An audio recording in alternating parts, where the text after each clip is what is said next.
Merci de votre accueil. Désolé de ne pas pouvoir être à Toulouse, mais un virus en a décidé autrement.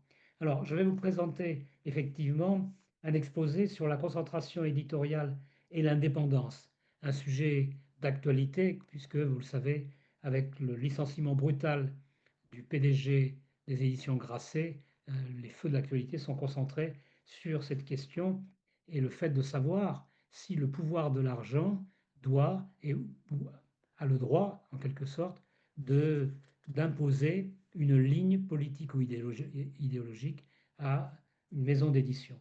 Alors en introduction, je rappellerai d'abord que si on s'en tient aux chiffres de l'ISBN, il y a environ 8500 déposants chaque année en France. Mais on peut enlever immédiatement 4000 d'entre eux qui ne déposent qu'un seul titre. Alors il reste quand même quelque chose comme 4500 éditeurs déposant au moins deux titres, avec une nuance. Si on regarde de plus près, 125 d'entre eux déposent plus de la moitié des titres. Vous avez là un concentré de la concentration, d'une certaine manière. Alors, on va regarder les vignettes que j'ai. Voilà. Sur le tableau 1, vous avez le nombre de titres publiés. Vous voyez combien, avant la Première Guerre mondiale, au fond, on baisse. Le rattrapage par rapport à la Première Guerre mondiale s'effectue entre 1960 et 1970, mais après, évidemment, les chiffres augmentent considérablement. Alors que, vous le savez, la population française n'augmente pas autant. Alors, j'ai rappelé, pour mémoire, dans les tableaux 2 et 3, au tableau 2, la population française passe de 40 millions, allez, on va simplifier, à autour de 70 millions aujourd'hui, 80 ans pour même pas doubler. Alors, si on regarde maintenant le nombre de points de vente, vous voyez que le nombre de points de vente a plutôt baissé euh, entre 1900 et 2025, tout simplement parce qu'il y avait en effet beaucoup plus de librairies, y compris en 1939, qu'aujourd'hui. Alors attention, il n'existait pas d'hypermarché ni de supermarché, il n'existait pas de grandes surfaces culturelles du type de la FNAC, donc il faut tenir compte des deux pour avoir une vision plus nuancée. Dans le tableau 4, vous avez le nombre de titres édités par année. Alors, j'ai distingué les nouveautés et les réimpressions.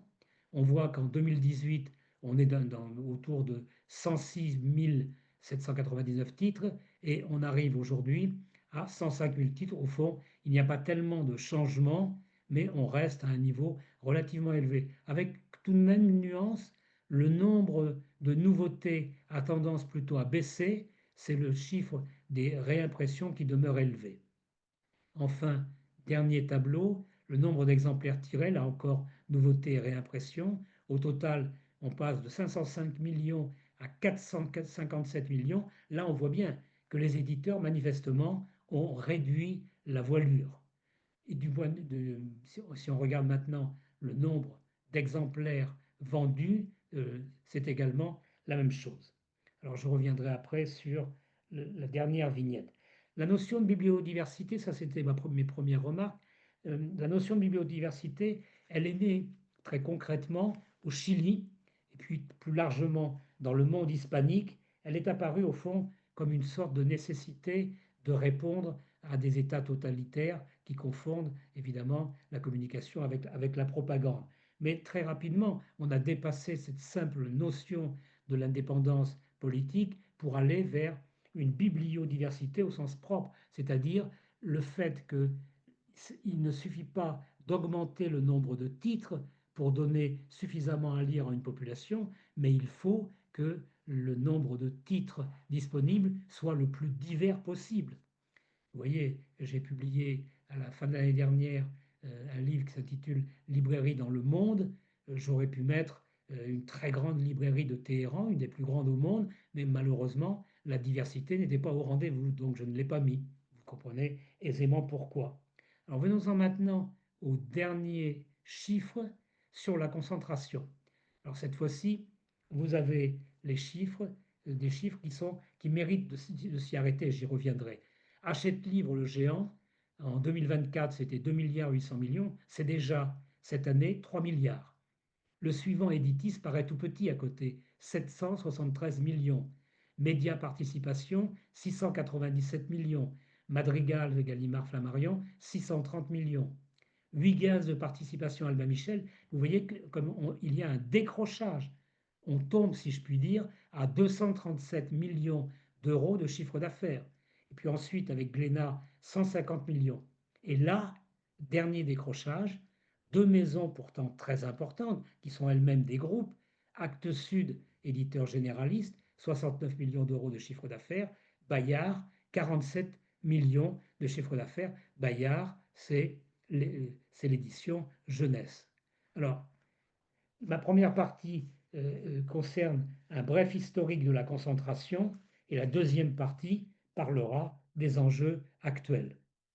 Premier point, donc, bref historique de la concentration. Une petite nuance. Dans les groupes que je vous ai présentés, je n'ai mis que les groupes les plus littéraires, hein. Dans les 9 majors, j'aurais pu ajouter, je le dis parce que certains auditeurs pourraient s'étonner, en fait, quand vous reprenez les tableaux de livre hebdo, vous voyez que vous avez en numéro 5 un groupe d'édition juridique, Lefebvre, qui pèse 555 millions de chiffre d'affaires.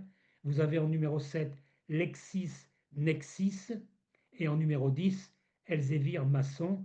LexisNexis 160 millions, Elsevier Masson 59 millions. Elsevier Masson, c'est de l'édition médicale.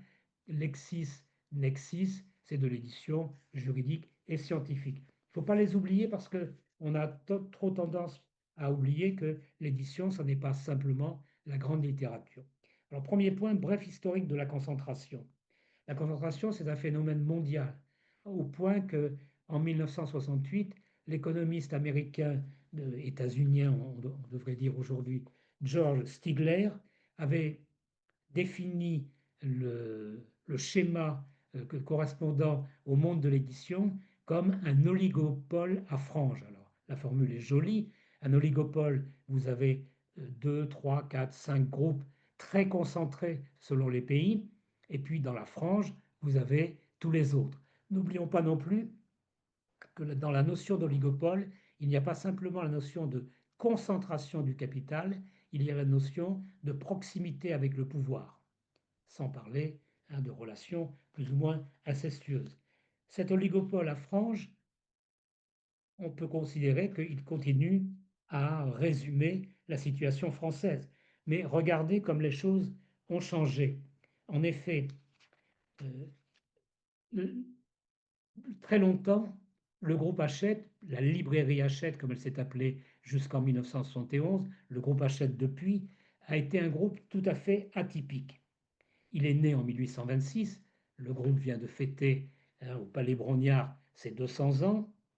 Euh, il s'est cru autorisé à me faire censurer dans le livre hebdo, c'est quand même une étrange manière de fêter ses 200 ans, mais bon, puisqu'il l'a fait, ça ne me dérange pas de dire la vérité, y compris devant votre assemblée. Alors ce groupe, au fond, pour le résumer, il est né en 1826.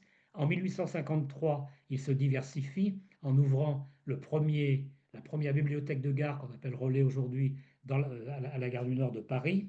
En 1897, il rachète les deux principales messageries de Paris. Donc, c'est le début d'une croissance énorme, ce qui l'amène en 1919 à adopter les statuts de la société anonyme. En 1920, de faire entrer la Banque de Paris et des Pays-Bas dans son capital à hauteur de 25%. Et en 1922, poussant la logique à son terme, il est introduit à la Bourse de Paris. Longtemps, ça a été un groupe atypique, mais en 1939, 60% de son chiffre d'affaires sont réalisés par les messageries de la presse et les messageries du livre d'un côté, et le département étranger achète. Donc, au fond, en dehors de l'édition, stricto sensu.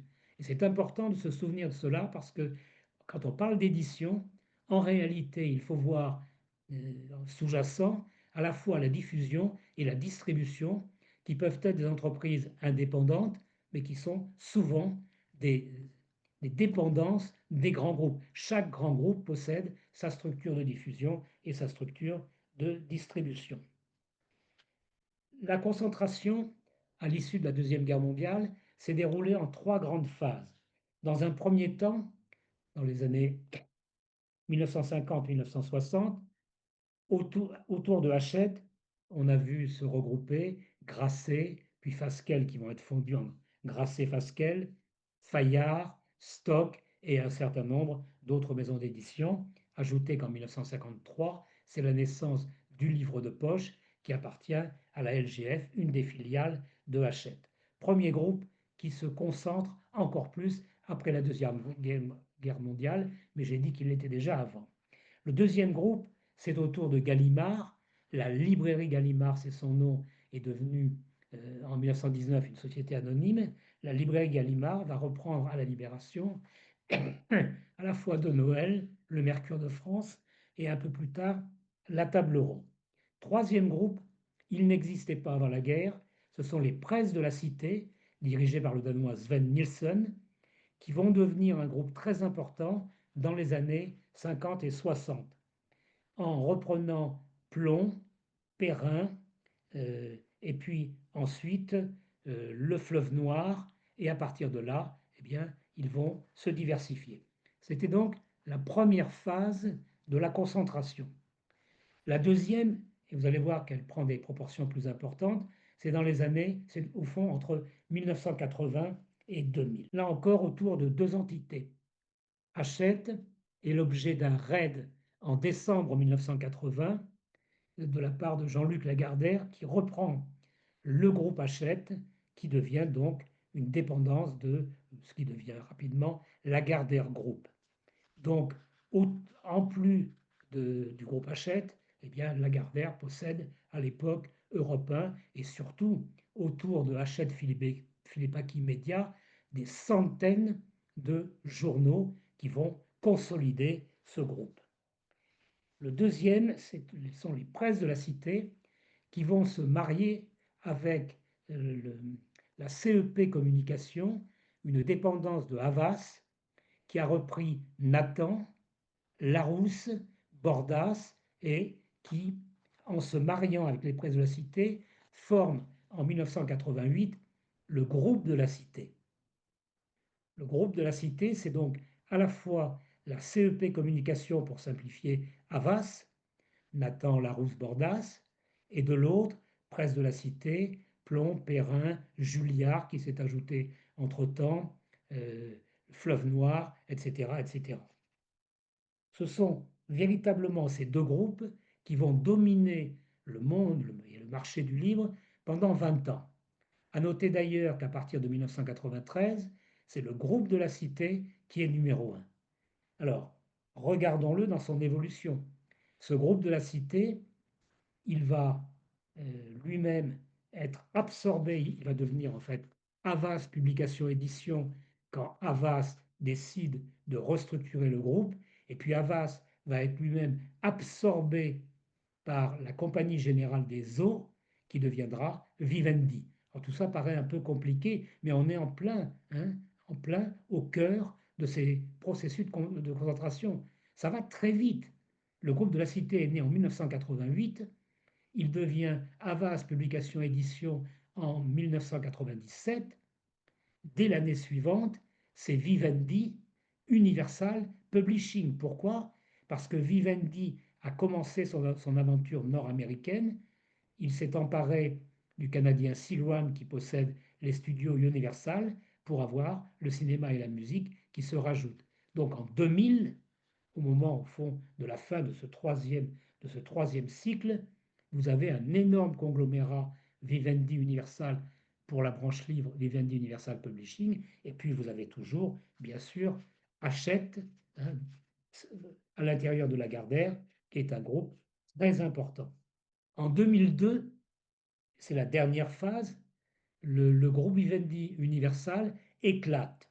En effet, ce qu'on appelle la bulle financière, Jean-Marie Messier, qui était le PDG de Vivendi Universal, avait joué ce qu'on appelle la valeur pour l'actionnaire. C'est-à-dire qu'il avait racheté le maximum d'actions pour faire grimper le cours de l'action, mais à un moment, tout ça apparaît aux actionnaires comme relativement fictif, et puis, eh bien, il y a un écroulement au fond. Vivendi Universal va retrouver sa valeur réelle à l'issue de la crise, mais en 2002, faute de liquidité, Vivendi Universal vend à Lancan sa branche livre, édition, Vivendi Universal Publishing. Et c'est Jean-Luc Lagardère qui, à l'automne 2002, rachète l'intégralité de Vivendi Universal Publishing. Comme il se doute que ça va provoquer un véritable tollé, il n'a pas marié Hachette Livre avec VUP, Vivendi Universal Publishing. Non, il a demandé à une filiale des banques populaires, les banques Natixis, de gérer pour lui l'ensemble des biens appartenant à VUP. De ce point de vue-là, la Commission européenne qui va lui interdire effectivement de gérer ne pourra que constater qu'il a pris les devants et que les deux entreprises sont effectivement totalement étanches. C'est important parce que j'y reviendrai à propos de Bolloré tout à l'heure. Étanchéité complète, les négociations vont être très longues. Il y a eu une levée de boucliers. La plupart des éditeurs français se sont opposés à cet achat qui allait donner naissance à un véritable monstre. Les sociétés d'auteurs, les libraires, beaucoup de parlementaires. Bref, il y a eu une levée de boucliers. Du coup, la Commission européenne, qui ne s'était jamais intéressée aux questions de l'édition, avec son commissaire Mario Monti, a pris les choses en main, a exigé des éditeurs qui lui fournissent tous les renseignements indispensables et elle a pris son temps, presque 2 ans, pour arriver à une décision finale. Bon, la décision finale, elle avait été anticipée par Arnaud Lagardère. En effet, Jean-Luc Lagardère est mort en mars 2003 et tout naturellement, son fils unique, Arnaud Lagardère, lui a succédé. Arnaud Lagardère a donc proposé et obtenu de ne garder que 40% de Vivendi Universal Publishing, c'est-à-dire Larousse, Arap et quelques maisons notamment à l'étranger, et de vendre les 60% restants qui avaient changé de nom en 2003 et qui étaient devenus Editis. Donc vous voyez, Editis, dont nous allons reparler, Editis, c'est non pas la totalité de ce qu'était Editis, mais 60%. Alors, ce groupe Editis donc, a été mis en vente par Arnaud Lagardère et racheté par un fonds d'investissement, Wendel Investissement, dirigé par le baron Sellière, qui lui est venu là uniquement pour faire de l'argent, contrairement à toutes les belles déclarations qu'il a faites sur les chaînes publiques à l'époque. En réalité, 4 ans plus tard, il revend avec une grosse plus-value l'ensemble d'Editis à Grupo Planeta, un groupe espagnol, un grand groupe d'édition espagnole. Si vous ajoutez qu'en 2002, le séisme qui accompagnait l'édition s'est agrandi parce que en 2002, le Seuil qui avait été racheté par Hervé de la Martinière, pardon, le Seuil a été racheté par Hervé de la Martinière. Parallèlement, Flammarion avait été racheté par l'italien Rizzoli Corriere della Sera avant d'être racheté 15 ans plus tard par Gallimard. Vous voyez comment l'internationalisation accompagne l'hyperconcentration du capital dans les maisons d'édition. Alors, si on veut résumer et comprendre l'importance de ce qui s'est passé jusqu'en 2002, la structure de l'édition française était la suivante. Vous aviez deux groupes géants dont j'ai beaucoup parlé. À la fois le groupe de la Cité devenu Vivendi Universal Publishing et puis Hachette Livre, intégré à Lagardère. Pendant une vingtaine d'années, ces deux groupes ont dominé le paysage. Mais ils avaient derrière eux, ils avaient 4 groupes moyens que je reprends par ordre de naissance chronologique.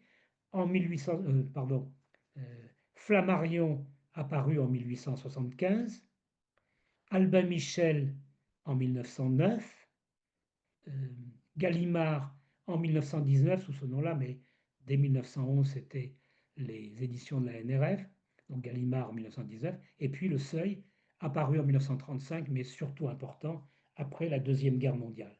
À partir de 2002, cette structure n'existe plus. Et donc vous avez un géant désormais, et un seul géant, avec derrière lui on l'a vu, 4 à 5 groupes moyens. On peut dire 8 à 9 groupes si on y ajoute l'édition juridique, l'édition scientifique et l'édition médicale, mais ce n'est même plus une dizaine, puisque vous avez vu que le numéro 9 de l'édition en ce moment, Actes Sud, est à 69 millions d'euros de chiffre d'affaires. C'est beaucoup pour un éditeur indépendant, bien sûr, mais c'est peu par rapport aux très grands groupes. La concentration a continué après, je l'ai dit. Gallimard a racheté Flammarion en 2013. Flammarion a été racheté par Gallimard à Rizzoli Corriere della Sera, qui l'avait racheté en 1998 à la famille Flammarion. Albin Michel, 8 gaz de participation, vient de reprendre le groupe Human 6, qui s'était constitué il y a quelques années autour des presses universitaires de France, Passé Composé, les éditions de l'Observatoire et quelques maisons. Et puis, voilà, ce sont les dernières concentrations. Donc au fond, pour en terminer sur ce premier point, on peut dire que le marché de l'édition est dominé par les géants de la diffusion et de la distribution. Je crois que c'est la première leçon à retenir. Quand on parle de, quand on parle des éditions Gallimard ou de la librairie Gallimard, on pense la magnifique bibliothèque de la Pléiade ou la collection Folio en poche qui est de très bonne qualité, ou encore la Blanche, la collection qui publie les romanciers. Et on a raison, mais on oublie qu'à côté, il y a le CDE, le Centre de diffusion des éditeurs, et la Sodis et la Sofredis, deux sociétés de distribution, la deuxième, la Sofredis, étant spécialisée dans la distribution aux grandes surfaces. Et ce que je dis là de Gallimard est vrai de tous les autres groupes. C'est vrai de Média Participation, c'est vrai d'Hachette, bien entendu, c'est vrai d'Editis et de tous les autres. Donc c'est d'abord dans le domaine de la distribution, la diffusion et la distribution, que les groupes d'édition gagnent de l'argent. En effet, ils ne diffusent pas et ils ne distribuent pas simplement les maisons d'édition appartenant à leur groupe ou appartenant au groupe qui gravite autour, mais en général, ils diffusent et distribuent tous les éditeurs qui souhaitent passer par leur structure. Un éditeur indépendant qui demande à être diffusé et distribué abandonne en moyenne, j'ai regardé les derniers chiffres, 55%. 55% du prix marqué. Ça peut atteindre 60% dans certains cas. Ça peut descendre à 52% quand les contrats sont plus avantageux. Mais la moyenne, c'est donc 55% du prix marqué. Et comprenez bien que le distributeur, il gagne à l'aller lorsqu'il emporte le livre de l'éditeur vers le libraire et il gagne de l'argent au retour lorsque le livre est renvoyé. Donc il y a là un système où au fond l'arbre cache la forêt. L'édition, c'est tout sauf de l'édition. J'exagère bien entendu. Il reste effectivement la part éditoriale qui est sans doute celle qui possède le capital symbolique le plus important. Et la preuve, ça nous ramène à l'actualité. Pourquoi est-ce qu'effectivement euh, le groupe Fayard a été, plus exactement, pourquoi est-ce que Vincent Bolloré a pesé de tout son poids pour que Lise Beul, licenciée de chez Albin Michel, puis licenciée de chez Editis, donc deux fois licenciée, en général, c'est pas bon signe quand même pour un PDG. Pourquoi est-ce il l'a imposé chez Fayard? Parce qu'il fallait faire le ménage dans le catalogue et imposer des auteurs politiques. Mais pas imposer des auteurs politiques au sens le plus divers possible, non, imposer les auteurs d'extrême droite pour essayer de faire gagner en 2027 son candidat, le candidat de son choix à l'élection présidentielle.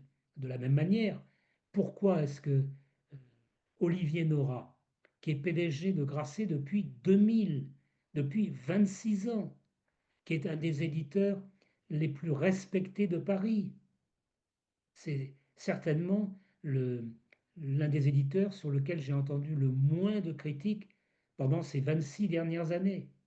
Pourquoi est-ce qu'il a été brutalement licenciés parce qu'il fallait montrer qu'il y avait une volonté d'imposer. Alors là, ça ne s'est pas fait forcément pour changer le catalogue, mais pour imposer brutalement euh, le fait que, puisque le groupe avait négocié le passage de Boilem-Sansal, l'écrivain de Gallimard, vers le groupe Hachette, eh bien, il en, non seulement il allait chez Grasset, mais Olivier Nora l'avait accepté, mais il fallait que le million d'euros qui lui avait été avancé soit imputé à charge à la maison Grasset. Vous voyez, dans ce monde-là, on est généreux avec l'argent des autres, hein, jamais avec le sien propre.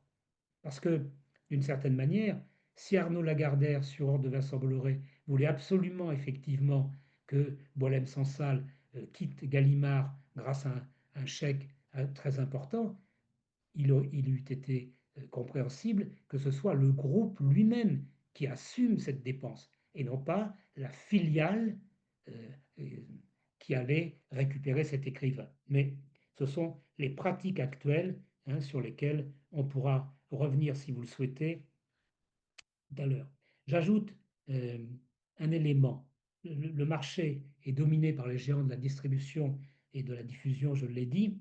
Euh, Quand vous regardez de très près, euh, la plupart, enfin en tout cas beaucoup de dirigeants de ce monde de l'édition sont passés, ont fait leurs universités, si j'ose dire, chez Hachette, dans les services commerciaux.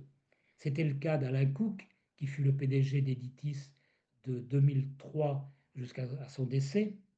C'était le cas de Michel Benbunan qui lui avait succédé. C'était le cas de Bernard Fixot, d'Hervé de la Martinière et de bien d'autres. Il y a donc en quelque sorte une école commerciale de Hachette, techniquement irréprochable et en même temps extrêmement dure, vous disent tous les libraires. Mais attention, les diffuseurs, distributeurs de médias participation et des autres groupes ne sont pas des enfants de cœur non plus et imposent les conditions les plus dures qu'ils peuvent, hein. C'est une question de rapport de force. Par quoi ça se traduit? Ben, évidemment, par un poids sur le choix des libraires. Bien sûr, chaque libraire décide de prendre ou de ne pas prendre tel titre. Il n'est pas obligé de céder aux propositions des représentants, mais sa marge de manœuvre n'est pas si importante. Il y a deux exemples qui vont me permettre de l'illustrer.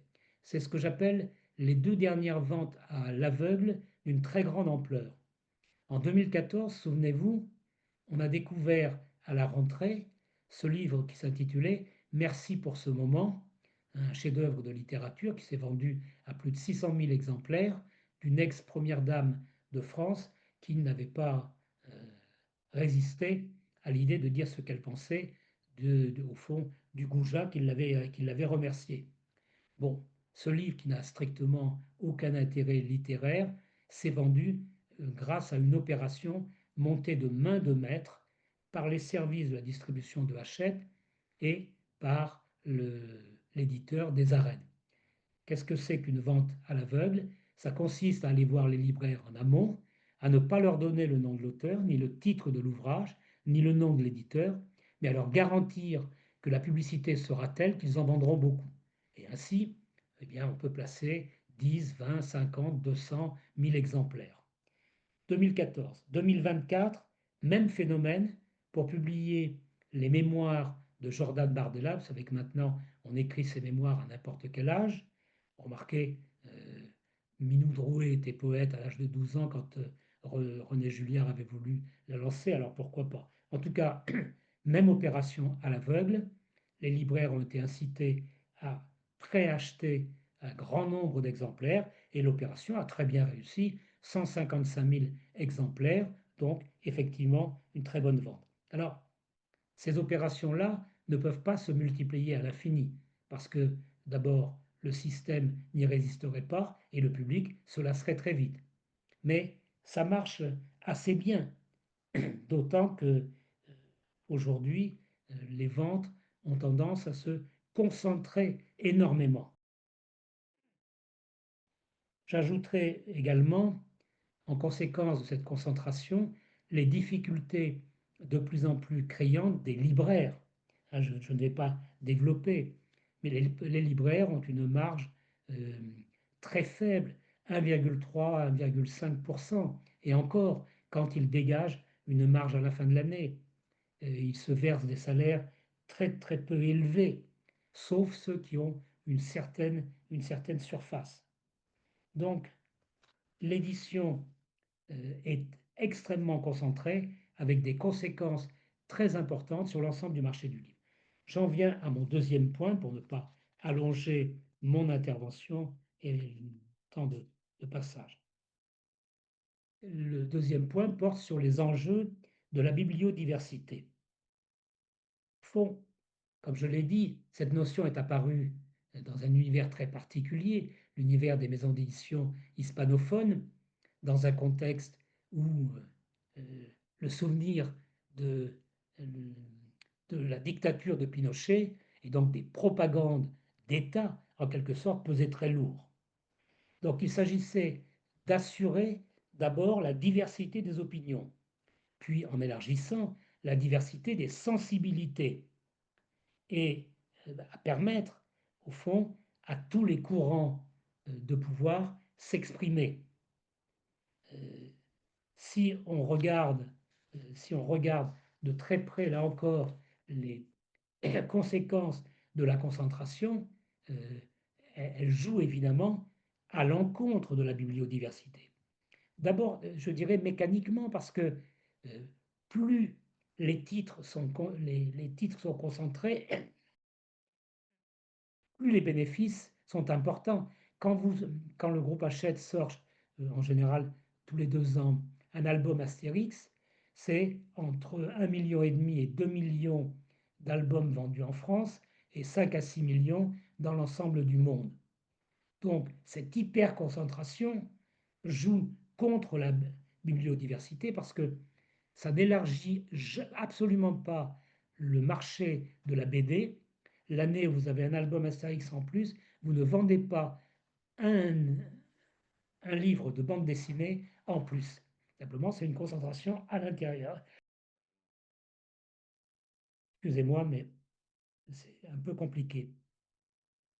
De la même manière, quand on regarde les chiffres à la fin de l'année dernière, on se rendait compte que 22% des, des ventes en France avaient été concentrées sur 10%, pardon, sur 10 titres, et qu'une seule auteur, hein, l'auteur de La femme de ménage, euh, avait 8 de ses livres placés dans les 15 premiers volumes, dans les 15 premiers titres. Donc vous voyez bien que la bibliodiversité est certes très importante, mais qu'elle ne parvient pas, ou très marginalement, à corriger cela. Alors, il faut quand même faire attention. Si on regarde dans le détail, au niveau par exemple de l'édition euh, politique ou de réflexion, il y a quand même une assez grande diversité de maisons d'édition. Je ne les ai pas citées, je vais le faire maintenant. Vous avez à la fois La Fabrique, créée par Éric Hazan, décédé l'année dernière. Vous avez la, la Dispute, Libertalia, Agone, Les Arènes et d'autres maisons d'édition. Vous avez toujours La Découverte, qui certes appartient à Editis, mais qui a un catalogue extrêmement varié. Le Seuil a continué à publier les essais, beaucoup moins d'ailleurs aujourd'hui. Donc, si on regarde en détail, et je ne peux pas citer les dizaines et les dizaines de petites et moyennes structures qui font que le livre politique est très présent. Malheureusement, je dirais qu'il est surtout présent dans les librairies alternatives ou les librairies de gauche, voire d'extrême gauche. Il est beaucoup moins présent dans dans les librairies généralistes. Si on élargit au domaine de la réflexion, non pas strictement politique, là encore, on peut considérer que, avec les éditions Odile Jacob, avec La Découverte, avec Le Seuil, avec euh, bien d'autres encore, vous avez une assez large diversité, et que donc on peut à peu près trouver tous les courants. Mais là encore, le problème, c'est de savoir si le réseau des librairies tel qu'il existe aujourd'hui est capable de présenter, de mettre à la disposition des lecteurs cette diversité. D'autant plus que on a assisté à une tentative il y a quelques mois qui a échoué, mais sur laquelle je voudrais m'arrêter un instant. Le groupe Bayard a fait l'objet de la nomination à sa tête par le groupe qui en est propriétaire. Il s'agit de la congrégation des Pères de l'Assomption. Ils avaient proposé de mettre à sa tête le bras droit de Pierre-Édouard Stérin, un milliardaire connu pour ses positions d'extrême droite et pour son fameux projet Périclès qui a été publié par le journal L'Humanité il y a maintenant, je crois, un peu plus d'un an. Il y a eu une levée de bouclier à l'intérieur du groupe Bayard, à l'intérieur des deux journaux La Croix et Le Pèlerin qui appartiennent à Bayard, et finalement, avec sagesse, les pères de l'Assomption ont retiré cette proposition et le groupe continue à être géré de façon normale.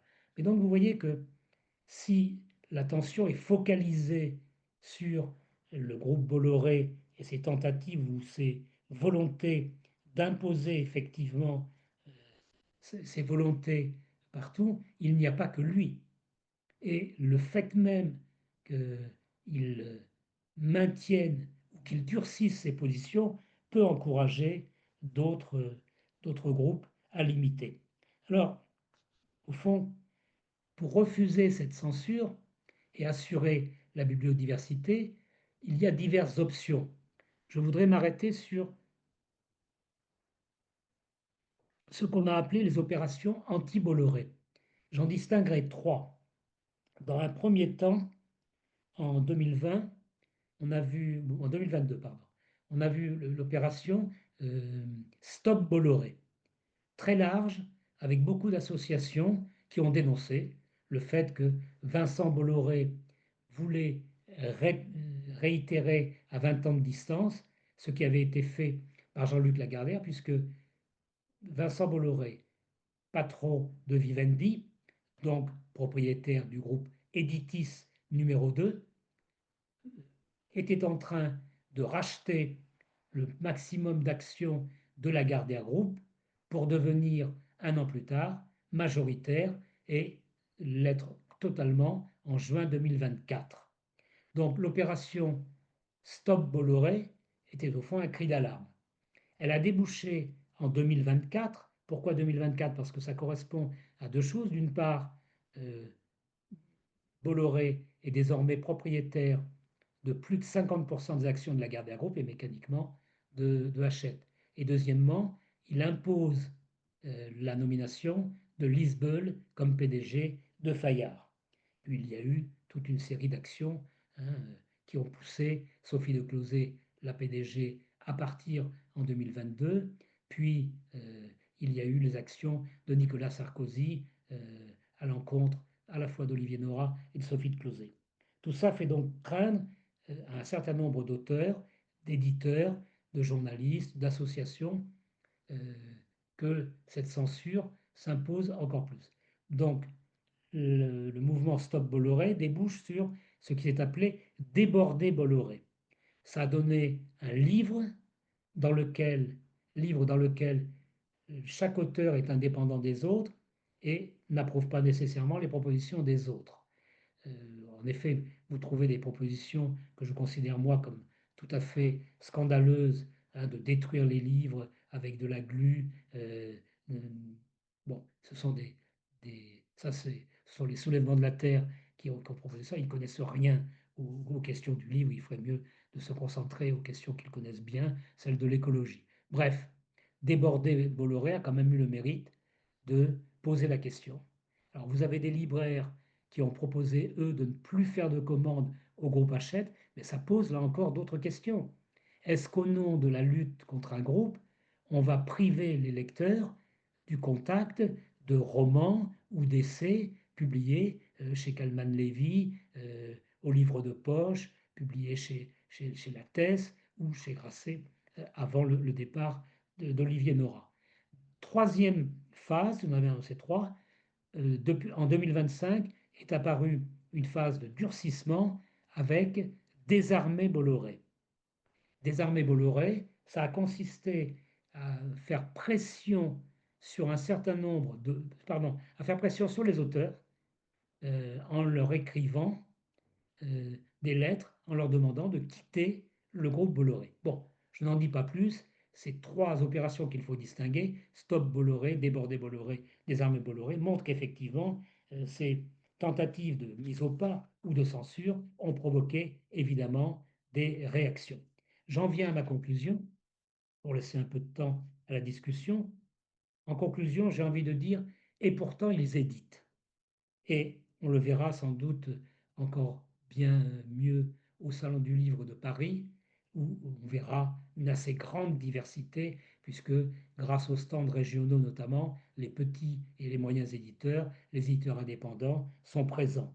On le voit encore mieux au Salon du Livre de la presse, Salon du Livre et de la presse jeunesse de Montreuil chaque année, parce que la diversité dans le livre de jeunesse est encore plus grande. Au fond, les familles et les enfants se moquent bien de savoir qui est l'éditeur. Ils ne connaissent pas toujours même l'auteur. Ce qui leur importe, c'est d'avoir des beaux livres qu'ils ont envie d'avoir entre les mains. La biodiversité, donc, elle existe et elle résiste à toutes ces tentatives de concentration, de quasi-monopolisation. Mais euh, l'actualité m'oblige à dire que on ne peut pas rester optimiste.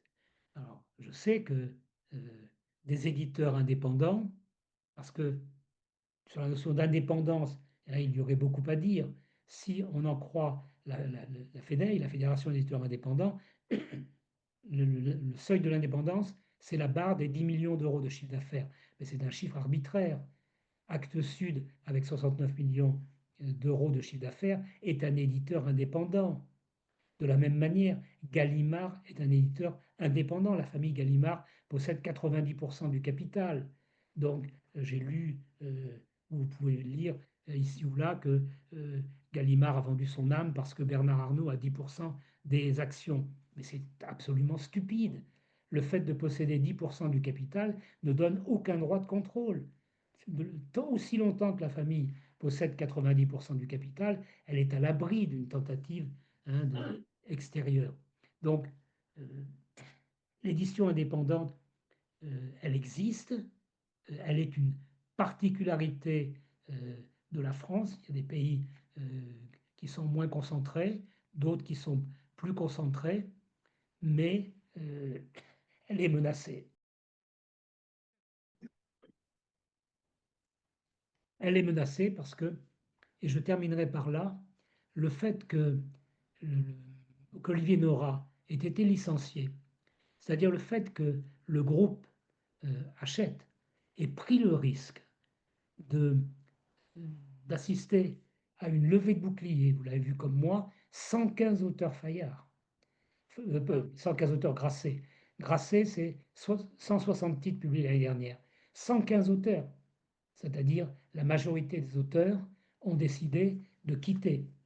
Moi-même, avec le groupe que j'anime, d'universitaires qui avons publié des titres chez Fayard, nous menons une action pour faire évoluer le droit d'auteur.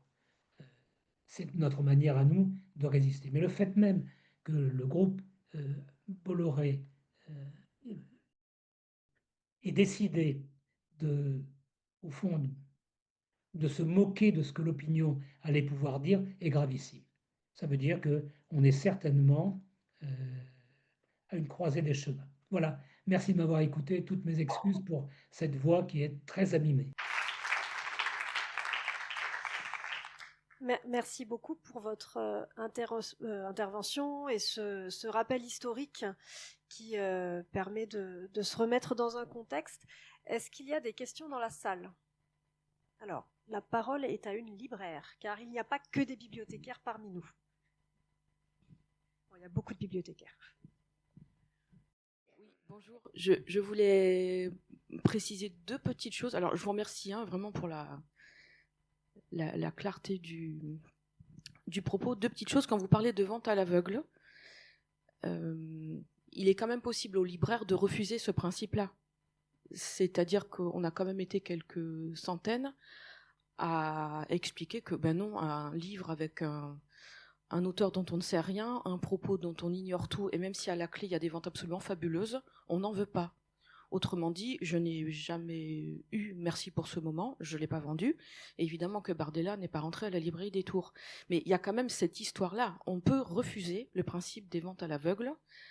Après, il est un petit peu plus délicat de s'opposer à ce qu'on appelle les fourchettes. Et alors, bon, là vous n'avez pas parlé d'Amazon, mais juste un tout petit mot. Il se trouve que jusqu'à il y a 1 an, Amazon achetait systématiquement tout ce que la production éditoriale comptait. Et bizarrement, depuis 1 an, ils le font plus. Et très très bizarrement, quelques éditeurs se cassent la binette. Bon, voilà. Il faut faire extrêmement attention à ce que nous recevons. Voilà. Donc, quand on reçoit les représentants, pour peu qu'on reçoive des représentants, ma librairie est trop petite pour les recevoir tous. On fait très très attention à ce que nous avons commandé en amont, parce que ce que nous avons commandé en amont, on le reçoit 2 mois plus tard. Bon, on fait exactement attention à ce qui arrive dans les cartons, parce que de plus en plus, et là, bon, il faudrait peut-être qu'on en discute avec d'autres libraires, mais réapparaissent dans les cartons, depuis quelques mois, des livres que nous n'avons pas commandés. Voilà, ça s'appelle la fourchette, qui est à distinguer de la vente à l'aveugle. Donc ça, c'était une petite chose. Et une deuxième chose, alors, vous avez dit que 22% des ventes en France l'année précédente se concentraient sur 10 titres, dont La femme de ménage. Juste rappeler que les ventes en poche de La femme de ménage, c'est J'ai lu. J'ai lu, c'est le groupe Madrigal. Et c'est quand même Gallimard aussi derrière tout ça. Voilà, je voulais juste dire ça. Oui, bien sûr, hein. Lorsque j'ai dit que sur les 15 premiers titres vendus, il y en avait 8 du même auteur, forcément, dans les 8, il y a des éditions de poche, hein. C'est évident.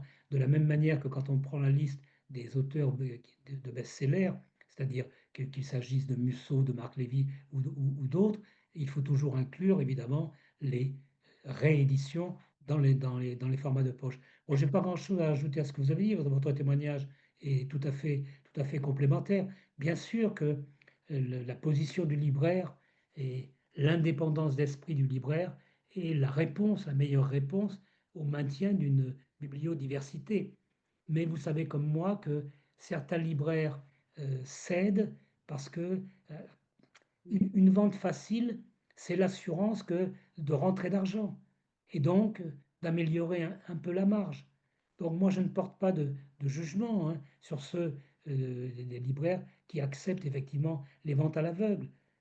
Je pense que c'est une manière de procéder qui ne devrait pas exister. Mais c'est très difficile, me semble-t-il, de résister à la tentation de pouvoir vendre 50 ou 100 ouvrages.